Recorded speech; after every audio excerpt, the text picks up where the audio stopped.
अपना खून अपने ही हाथों से बहाना है हमें, मादरे हिंद को सर भेंट चढ़ाना है हमें। अंग्रेजों को नाकों तले चने चबाने पर मजबूर कर दिया था। पूरे प्रांत में कई गिरफ्तारियां हुई, एचआरए की मुखबिरी कर दी थी। चारों ओर घोड़े पर सवार पुलिस गश्त लगा रही थी।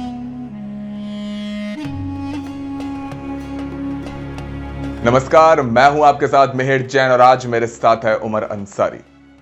दोस्तों, अपनी पिछली वीडियो में हमने जाना कि आखिर कैसे काकोरी जैसी खतरनाक साजिश, जिसने अंग्रेजों को नाकों तले चने चबाने पर मजबूर कर दिया था, ऐसी साजिश आखिर किस तरह भारतीय क्रांतिकारियों ने अंजाम दी थी। और इस मर्तबा कथा पेश करता आप सभी के सामने कि आखिर काकोरी कांड के बाद भारत में क्या हुआ था। 9 अगस्त 1925 को काकोरी रेलवे स्टेशन पर लूटी गई लखनऊ पैसेंजर ट्रेन ने सारे देश के सामने एक प्रश्न चिन्ह खड़ा कर दिया था।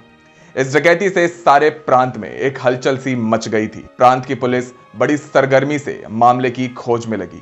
उधर दल को भी इन तमाम परिस्थितियों पर विचार करना था, जिसके बाद प्रांतीय कमेटी की एक बैठक 13 से 14 सितंबर के बीच 1925 को मेरठ में बुलाई गई। काकोरी मुकदमे के एक अभियुक्त श्री शिवचरण लाल शर्मा एटा को मैनपुरी षड्यंत्र में 7 साल की सजा हुई थी। उनके भाई श्री रामचरण शर्मा का नाम कानपुर कम्युनिस्ट केस में आया था। इस घटना के बाद श्री रामचरण शर्मा खिसक कर किसी तरह पौंडीचेरी चले गए थे।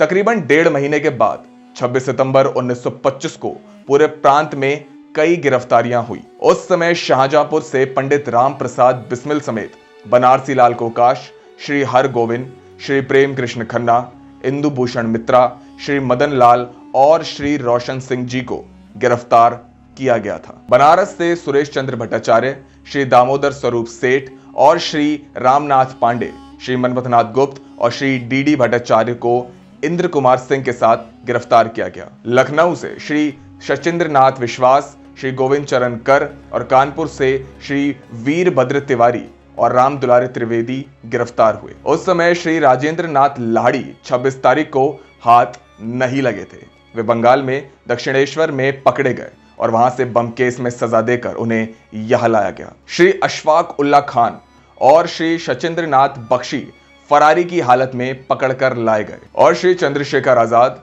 बहुत दिनों तक खुले रहकर क्रांतिकारी काम करने के बाद 1931 की फरवरी में इलाहाबाद में पुलिस से सामना करते हुए मारे गए। जिन क्रांतिकारियों को गिरफ्तार किया गया था, उन्हें सालों साल के लिए तन्हाई की कोठरियों में बंद कर दिया गया। उनके घर वाले या वकील किसी से उन्हें मिलने की इजाजत नहीं थी।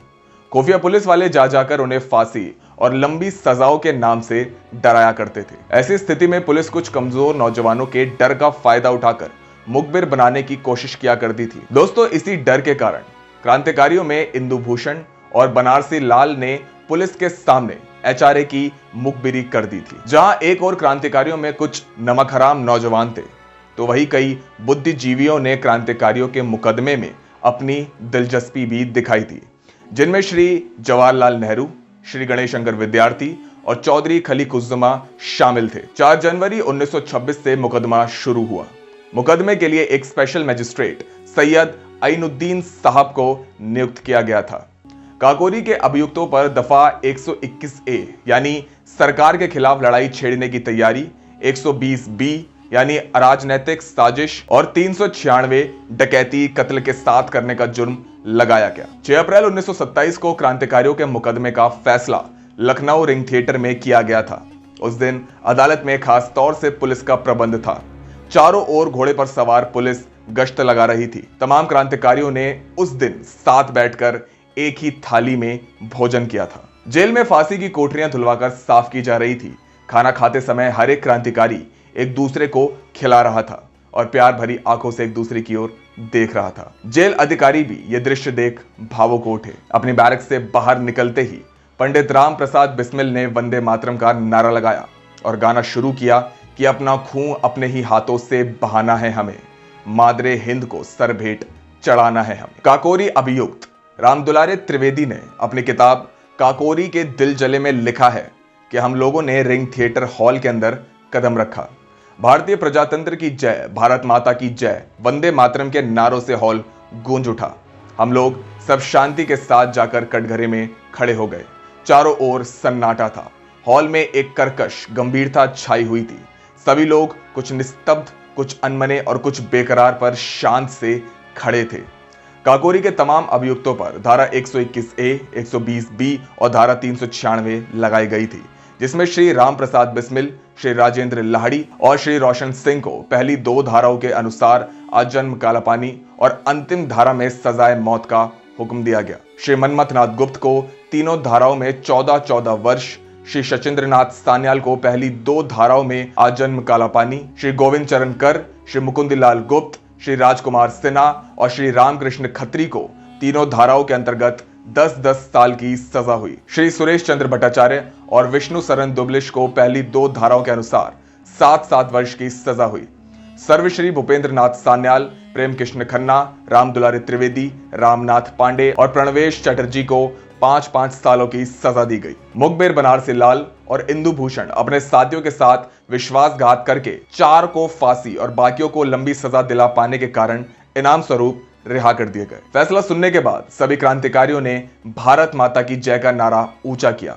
बेड़ियों की झनकार पर पंडित जी ने गाना शुरू किया कि अपना खून अपने ही हाथों से बहाना है हमें, मादरे हिंद को सर भेंट चढ़ाना है हमें। जेल के फाटक पर पहुंचने तक यही आवाज गूंजती रही।